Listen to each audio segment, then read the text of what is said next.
எல்லாம் ஆசுவாசப்படுத்திக்கிங்க. கொஞ்சம் கூட்டம் நெருக்கமாக இருக்கிறதுனால கொஞ்சம் உஷ்ணமாக இருக்கும். கொஞ்சம் செட்டில் ஆகிட்டிங்களா? கிறிஸ்து இயேசுவில் பிரியமான சகோதரிகளே, சகோதரர்களே, பாசமிகு திருத்தல பங்கு தந்தை அவர்களே, உங்கள் அனைவருக்கும் இங்கு இருக்கிற அனைத்து தந்தையர்கள் சார்பாக புனித வனத்து சின்னப்பர் பெருவிழா நல்வாழ்த்துக்களை மகிழ்ச்சியோடு அன்போடு தெரிவித்துக் கொள்கிறேன்.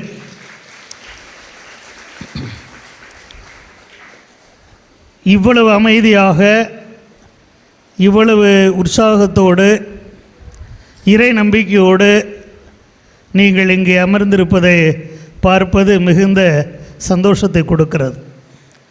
எல்லோரும் புனித வனத்து சின்னப்பரை போற்றி அவர் மீது கொண்ட ஆழ்ந்த அன்பினால் பல இடங்களிலிருந்து இங்கு வந்து குழுமி இருக்கிறோம். ஏனெனில் அவருடைய வேண்டுதல் நம் அனைவருக்கும் மிகுந்த பலனை கொடுக்கும். நமக்கு வேண்டியதையெல்லாம் நமக்காக இறைவனும் பரிந்து பேசி பெற்று தருவார் என்ற நம்பிக்கையில் வந்திருக்கிற உங்கள் அனைவருடைய நம்பிக்கையை நான் பாராட்டுகிறேன். உங்கள் வேண்டுதல்கள் நிறைவேறட்டும் என்று நாங்கள் அனைவரும் உங்களுக்காக ஜெபிக்கின்றோம். அன்புக்குரியவர்களே, இந்த வனத்து சின்னப்பர் வாழ்ந்து கிட்டத்தட்ட 1700 வருடங்கள் ஆகிவிட்டது. அவர் நமக்கு சொந்தக்காரரா? நம் பக்கத்து வீட்டுக்காரரா? பக்கத்து நாட்டை சேர்ந்தவரா? எகிப்து நாடு எங்கே இருக்குது? அங்கே இருந்தவர், இத்தனை வருடங்களுக்கு முன்னர் வாழ்ந்தவர், நமக்கு எந்த தொடர்பும் இல்லாதவர். இன்றைக்கி அவரை நினச்சி இத்தனை பேர் இங்கே கூடியிருக்கிறோம். இது நடக்குமா? நம்ம வீட்டில் நினச்சி பாருங்கள். உங்கள் அம்மா அப்பாவை உங்களுக்கு தெரியும், உங்கள் தாத்தா பாட்டியே தெரியும். அவங்களுடைய அம்மா அப்பாவை எத்தனை பேருக்கு தெரியும்? தெரியுமா? எனக்கு தெரியல. எங்கள் தாத்தா பாட்டியோட சரி, அவங்க அம்மா அப்பா யாரெல்லாம் எனக்கு தெரியாது. இதான் உலகம். ஒரு தலைமுறை 2 தலைமுறை நமக்கு தெரியும். ஆனால் இத்தனை வருடங்களாக, நூற்றுக்கணக்கான வருடங்களாக ஒருவரை நாம் நினைத்து கொண்டிருக்கிறோம், அவர் நம்மிலே வாழ்ந்து கொண்டிருக்கிறார் என்றால் அதற்கு ஒரே காரணம், அவர் கடவுளோடு நெருக்கமாக இருந்ததால். பணம் வச்சுருந்தார், படிப்பு வச்சுருந்தார், அறிவு வச்சுருந்தார், பெரிய அந்தஸ்து வச்சுருந்தார். இதையெல்லாம் உலகத்திலே மனிதர்களை மறக்கடித்து விடும். ஆனால் கடவுளோடு நெருக்கமாக இருப்பவர்கள் என்றும் மறக்கப்பட மாட்டார்கள். அதற்கு மிகச்சிறந்த உதாரணம் இந்த புனித வனத்து சின்னப்பர். அவர் வாழ்ந்த காலத்திலே திரு அவையில் என்ன நடந்து கொண்டிருந்தது என்று பார்த்தோம் என்றால், அதற்கு முன்னர் தான் கிறிஸ்தவ மக்களை எல்லாம் ரோமானிய பேரரசர்கள் அழித்து, துன்புறுத்தி, சித்திரவதை படித்து கொன்று கொண்டிருந்தார்கள்.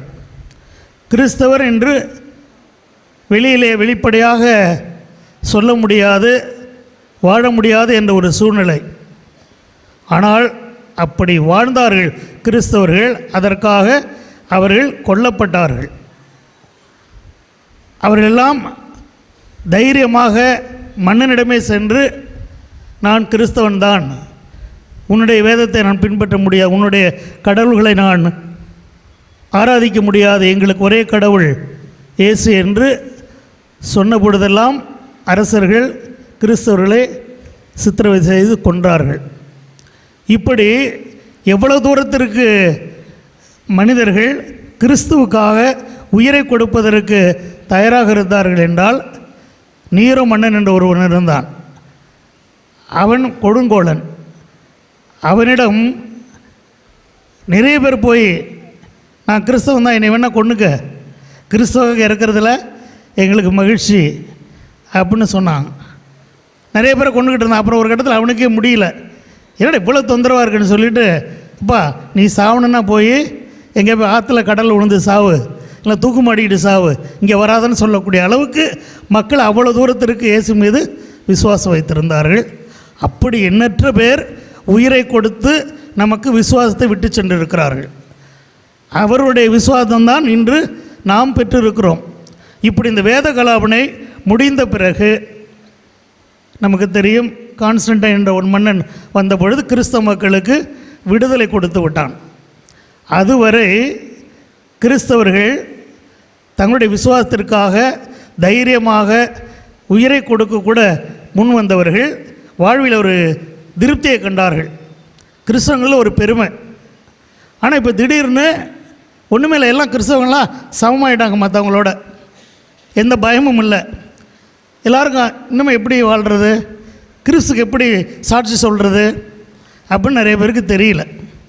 அப்போ தான் நிறைய பேர் என்ன நினச்சாங்கன்னா, சரி அப்போது நாம் ஒரு வித்தியாசமான வாழ்வு வாழணும், கடவுளுக்காக வாழணும் என்று சொல்லி இந்த உலக ஆசாபாசங்களெல்லாம் விட்டு வனாந்தரத்திற்கு சென்று அங்கே தனிமையிலே கடவுளை வழிபட ஆரம்பித்தார்கள். அப்படி தான் துறவற வாழ்வு என்பது நம்ம கிறிஸ்துவத்திற்குள் வந்தது. அப்படி வந்த முதல் துறவி தான் இந்த புனித வனத்து சின்னப்பர். 14 வயதில் பெற்றோர்களை இழந்து விடுகிறார். அதற்கு பிறகு அவருக்கு இந்த உலகிலே நாட்டம் இல்லை. அவர் வனாந்தரத்திற்கு செல்லுகிறார். அங்கே ஒரு குகையிலே 100 வருடங்கள் வாழ்ந்ததாக வரலாறு சொல்லுகிறது. அப்படி அவர் தனிமையில் வாழ்ந்தவரை இன்று நாம் கொண்டாடுகிறோம் என்றால் தனிமையில் அவர் இல்லை, கடவுளோடு மிக நெருக்கமாக இருந்தார். இன்னைக்கு முதல் வாசகத்தில் வாசிக்க கேட்டோம், எலியா தீர்க்கதரிசியை பற்றி, அவருடைய அழைப்பை பற்றி வாசித்தோம். அவரும் பயணத்தில் இருக்கிறார், இடையில் ஒரு குகையிலே தங்குகிறார். அவருக்கு உணவு கடவுள் கொடுக்கிறார் ஒரு காகத்தின் வழியாக. அவர் கடவுளை பார்க்க வேண்டும் என்று விரும்புகிறார். அந்த குகை விட்டு வெளியே வருகிற பொழுது பெரும் காற்று வீசுகிறது, மலைகளெல்லாம் பெயர்கின்றன. அந்த அளவிற்கு காற்று, சூறை காற்று. பார்க்குறார் கடவுள் எங்கேயுமே இல்லை. அதற்கு பிறகு நிலநடுக்கம் ஏற்படுகிறது, அதுலேயும் கடவுள் இல்லை. அதற்கு பிறகு பெரிய தீ பிழம்பு வருகிறது, அங்கேயும் கடவுள் இல்லை. அதெல்லாம் முடிந்த பிறகு இனிமையான அமைதியான இளம் தென்றல் காற்று வீசுகிறது, அங்கே இறைவன் பேசுகிறார். எலியா என்று அவர் பெயரை சொல்லி அழைக்கிறார். அப்பொழுதுதான் இவர் உணர்ந்து கொள்கிறார், அமைதியில் தனிமையில் இறைவனை காண முடியும், உணர முடியும் என்று எலியா உணர்ந்தார். இதே அனுபவம்தான் புனித வனத்து சின்னப்பருக்கும் இருந்திருக்கிறது. அவருக்கும் உணவு இறைவன் கொடுத்தார். அந்த குகையில் வாழ்ந்த பொழுது இவரை பார்ப்பதற்கு புனித வனத்தந்தோணியார் வந்தார், தேடி வந்தார். வனத்தந்தோணியார் அதுவரை தான் முதல் துறவி என்று பெருமையோடு இருந்தவர். இவரை பார்த்த பிறகுதான் அவரிடையே இவர் வயது முதிர்ந்தவர் என்று இவருக்கு பணிவிடை செய்ததாக வரலாற்றிலே படிக்கிறோம். அவர் இறந்த பிறகு அவரை அடக்கம் செய்கின்ற பெருமையையும் இவர் பெற்றார். அன்புக்குரிய இவருடைய வாழ்வெல்லாம் நமக்கு எதை காட்டுகிறது?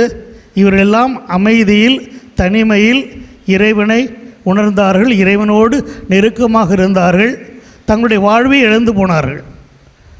நீங்கள் பாருங்கள், முதல் வாசகத்தில், நற்செய்தி வாசகத்தில் தந்தை அவர்கள் வாசித்தாங்க, ஒருவன் எல்லாவற்றையும் கடவுளுக்காக இழந்தால் பல மடங்கு திரும்ப பெறுவான். அன்றைக்கி அவர் உலக பாசத்தெல்லாம் திறந்தார், குடும்பத்தெல்லாம் விட்டுட்டு போய் தனியாக இருந்தார். இன்றைக்கி நாமெல்லாம் அவருடைய பிள்ளைகள். எவ்வளோ உலகம் முழுவதும் அவருக்கு எவ்வளவு கோடி பக்தர்கள் பாருங்கள். அதை அவர் பெற்றுக்கொண்டார். அவர் தன்னுடைய வாழ்வை அழித்து கொண்டார். இன்று உலகமே அவரை போற்றி பாராட்டி கொண்டிருக்கிறது. ஆக இந்த புனிதரிடமிருந்து நாம் எதை கற்றுக்கொள்ள வேண்டும்? நாம் அமைதியில் தனிமையில் இறைவனை கண்டு உணர வேண்டும். பாருங்கள், இப்போ எவ்வளோ அமைதியாக இருக்குது, எல்லாம் உற்று கவனிச்சுக்கிட்டு இருக்கோம், கேட்டுக்கிட்டு இருக்கோம். இங்கே இறைவன் இருக்கிறார்.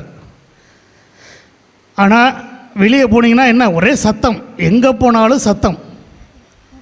அடுத்தவங்க பேசுறது, இவங்க பேசுகிறது, எல்லா சத்தமும் கேட்குது.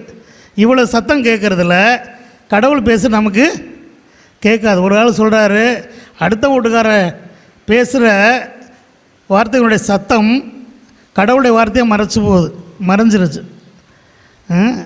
Neighbours voice is louder than God's வாய்ஸ்ன்னு சொல்லுவாங்க. கடவுளுடைய சத்தத்தை விட யாருடைய சத்தம் நமக்கு அதிகமாக கேட்குது? பக்கத்தில் உள்ளவங்க வீட்டில் உள்ளவங்க சத்தம் தான் கேட்குது.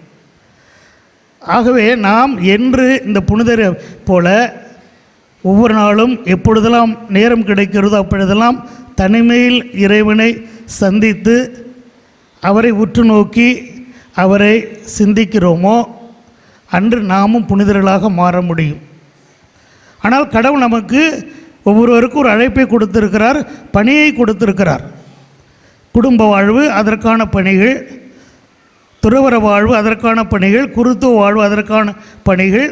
இந்த பணிகளெல்லாம் செய்கின்ற வேளையில் எல்லா வேலைகளுக்கும் மத்தியில் நாம் இறைவனுக்கென்று நேரத்தை ஒதுக்க வேண்டும். தனிமையில் அமைதியில் இருந்தால்தான் எப்படி எலியா இயேசுனுடைய கடவுளுடைய குரலை கேட்டாரோ அதே போன்று நாம் கடவுளுடைய குரலை கேட்க முடியும்.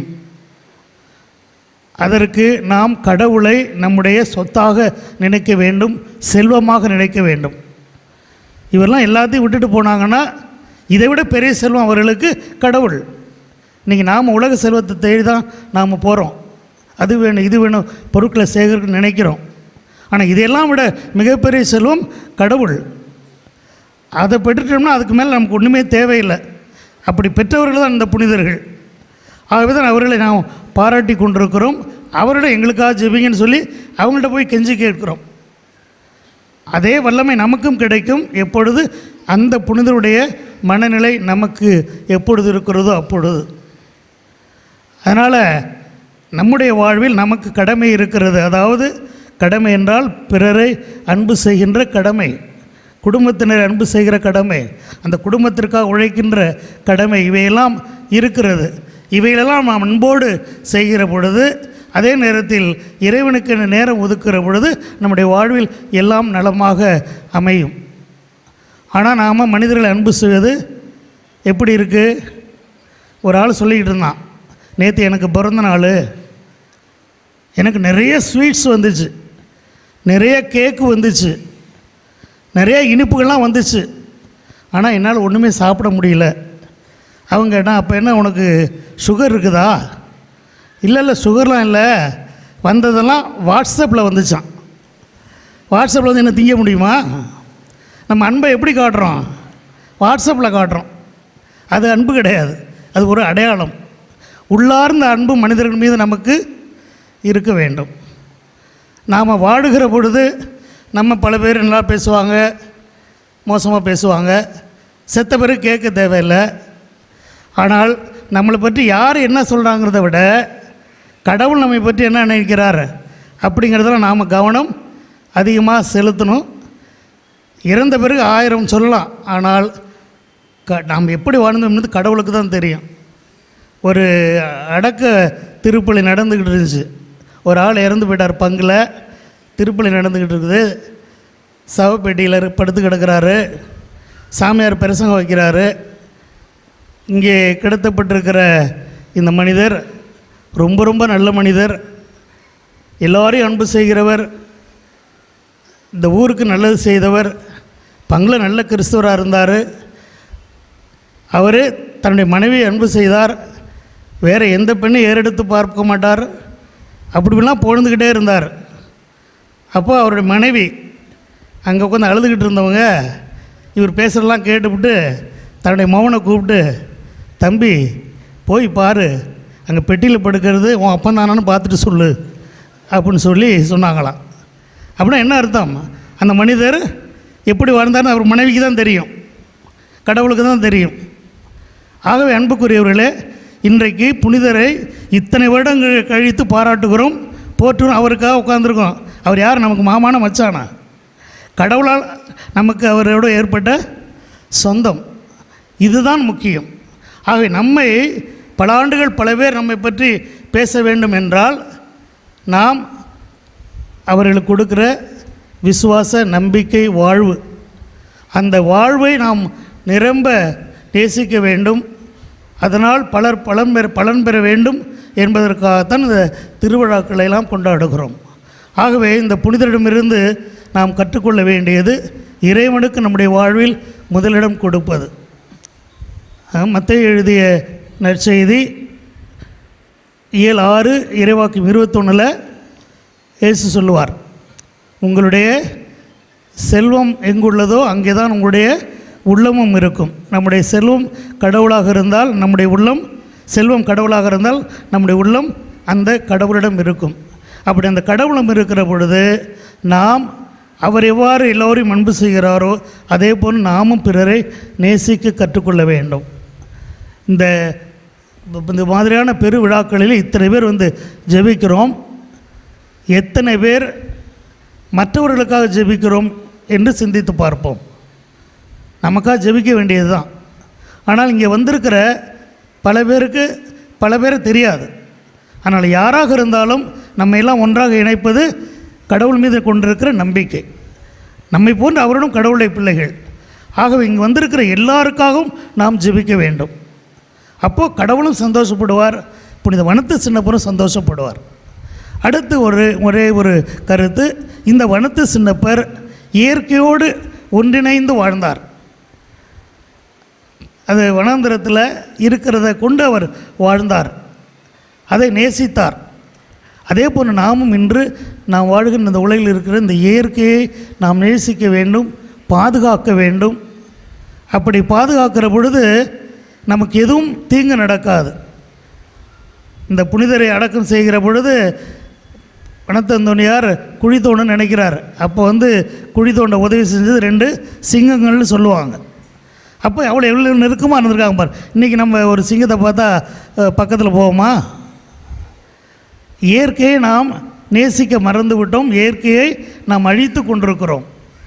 ஆகவே இயற்கையை பாதுகாப்போம், இயற்கையோடு இணைந்து வாழ்கிற வாழ்வை பார்ப்போம். இந்த கிராமத்திலலாம் இயற்கையோடு நெருக்கமாக மனிதர்கள் வாழுகிறார்கள். அது மகிழ்ச்சிக்குரிய ஒரு விஷயம்.